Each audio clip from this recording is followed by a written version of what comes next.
and welcome to the Mindfulness broadcast. It is, I don't know if you can see my breath, getting colder. It's happening. The seasons are changing. Want to welcome you this morning. I think we've got everyone here. We've had a really great week. We had a table at the Working Together conference and got to see so many people from our Oregon world of workforce development. It was really wonderful. And Jen had really wonderful things to report about that conference. I had the opportunity to teach the Mindful Masterclass on Wednesday. We had a great, amazing group show up where we worked through active listening and mindful listening. Lots of good things happening this week. And I had the opportunity yesterday to interview Theo Morrison. Many of you have been with him either in workshops. He teaches a lot of our Launchpad classes. He is a professional coach, and he also visits us here on the broadcast to do some of our sessions here. And so I got to interview him yesterday for our Rewired podcast and was just moved about his level of experience and kindness and mindfulness. And so I wanted to bring one of his ideas that we talked about yesterday. And one of it was that it kind of focused on the world of like self-compassion and really what is mindfulness, and talked about how, we talked about the neuroscience of mindfulness, of course, but then it got down to really what it does. One of the outcomes and the way we practice mindfulness is to build a relationship with ourselves, right? Think about this brain of ours, and we had a lot of metaphors for it, whether it's he called it an annoying roommate. I called it, how I want to speak to my child, but building that relationship with ourselves. And so how we practice kindness and grace and forgiveness, how we motivate ourselves, and how we even touch ourselves, like to put our hand to our heart and to be gentle with ourselves, and bringing awareness to unhealthy patterns or unhelpful thoughts. That is all based in, it's things that we would expect to do with those we love. And it's things that are most important to do with ourselves. So, we think about that when we're flying. They say, put your oxygen mask on first before helping others. And I think mindfulness and self-compassion and all of those things fall within that same category. It's before we can speak with any authenticity, kind to other people, we have to learn how to do that to ourselves. We have to learn how to gently hold ourselves and say, maybe it's time to let that go. How else could I say that in a way that would really support me? What's wonderful about me? Let's take a moment and just think about all the things I did today out of love, or right, instead of just what I do wrong and how I didn't get that right, and the way that we kind of are with ourselves and how we talk to ourselves if we're not mindfully tending to that.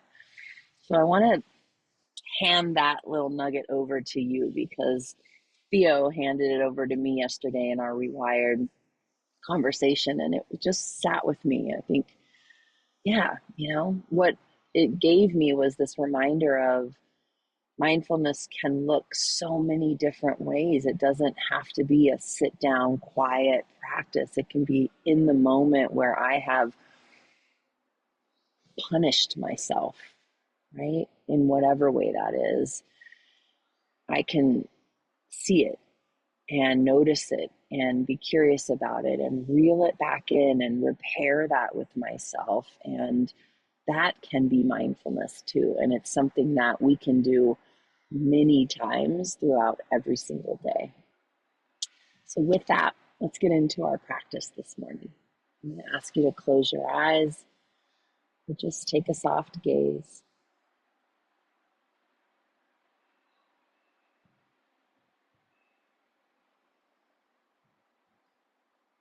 Let's take a couple of big, deep breaths together, adjusting your body as you need to.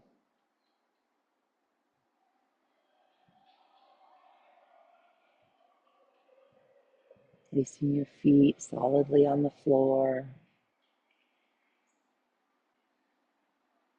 creating space between your shoulders and your ears. Really feeling your breath move your body, lifting your chest, extending your belly, and then feeling all of that drop.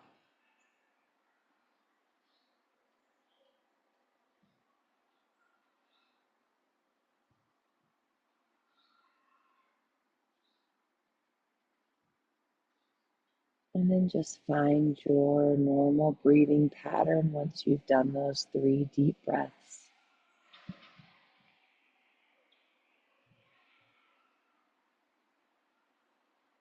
And as you're breathing, find acceptance for anything that seems to be grabbing your attention, whether it's an ache in your body or a repetitive thought or somebody across the office, road sounds, restless feeling, whatever it is, anything that might be calling your attention, just wave to it, notice it. Hello, hi, I see you, I hear you, I feel you. Welcome to the party. It's here. We don't have to resist it.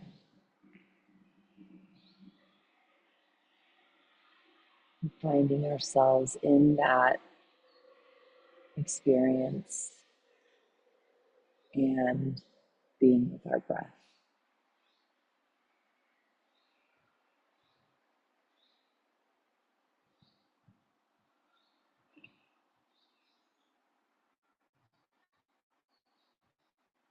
And just noticing when your attention's wandered back over to that thing or those things that are calling your attention. And again, have that moment, greet it,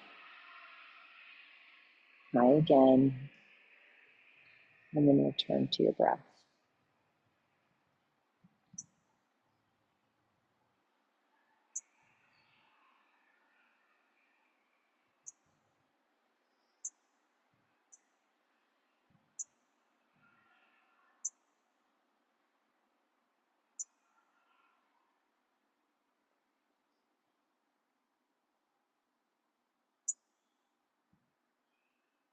And in the interview with Theo yesterday, he offered up a specific practice. And I'm going to guide us through that this morning. And so what I want you to do is imagine somebody, something that you love so much, that it's easy to love. Might be a pet, might be a person. Just bring that thing or that person to mind.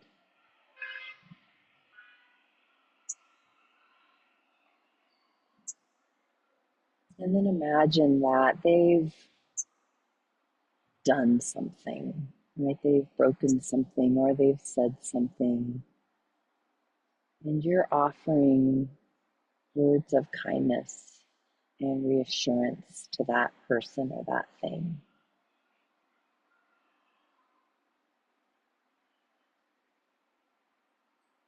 Imagining what you might feel as you see them in pain or questioning, and what you might say. It's all right, it's no big deal, you've got this. What's most important is that you're okay. Right? Things that we might say to them. Just imagine that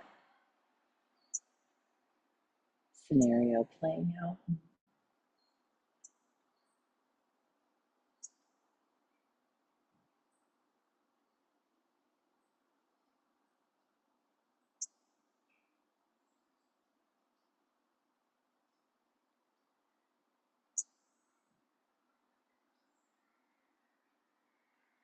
And now reverse that conversation in your mind. So now maybe you've done something or broken something or you're in pain, and that person, and we'll extend verbal skills to pets. What might they say or do for you to comfort you?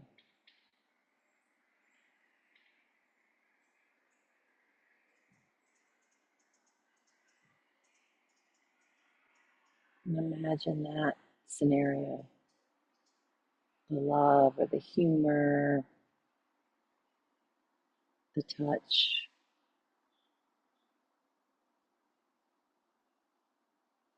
that those people and those things that love us extend to us.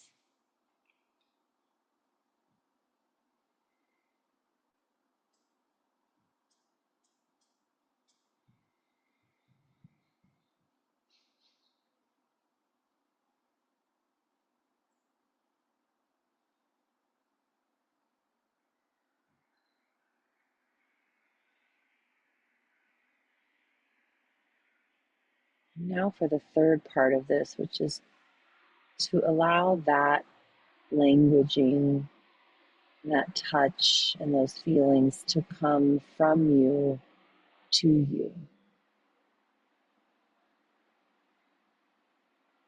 replacing that loved one or that pet with your internal voice. You telling you it's okay. We can lay that down. I know it feels big, but maybe it's not that big. What else might be true? It's okay. I know this hurts. It's okay to feel grief and sadness. It's okay to pause for a moment, breathe.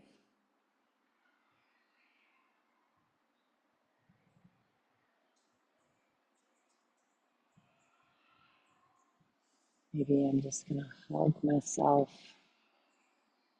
put my hand to my chest,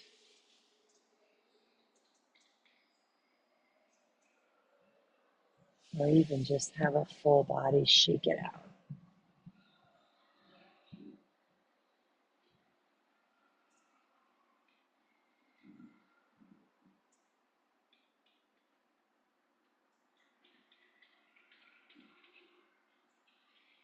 And then notice what that experience was like for you. Observe that with curiosity. What was it like to give love to something you love? What was it like to receive love from something you love? And what was the experience when you allowed that same love to come from you to you?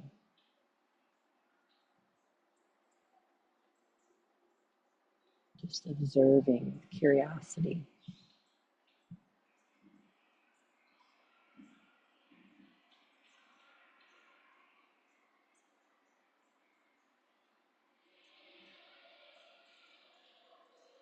As we begin to close, return to your breath, allowing that to be your anchor.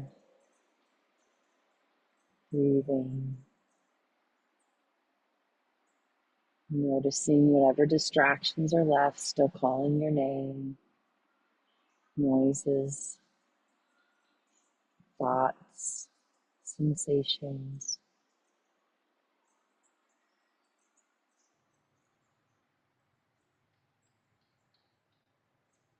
And then reminding yourself of what Stephen Covey says, which is that love is a verb, meaning that it takes practice, it's doing, it takes action. So invest in that practice for you today and tomorrow and the next day. And when you're ready, open your eyes and come back together. Thanks, everyone. Thanks for being here. Be well.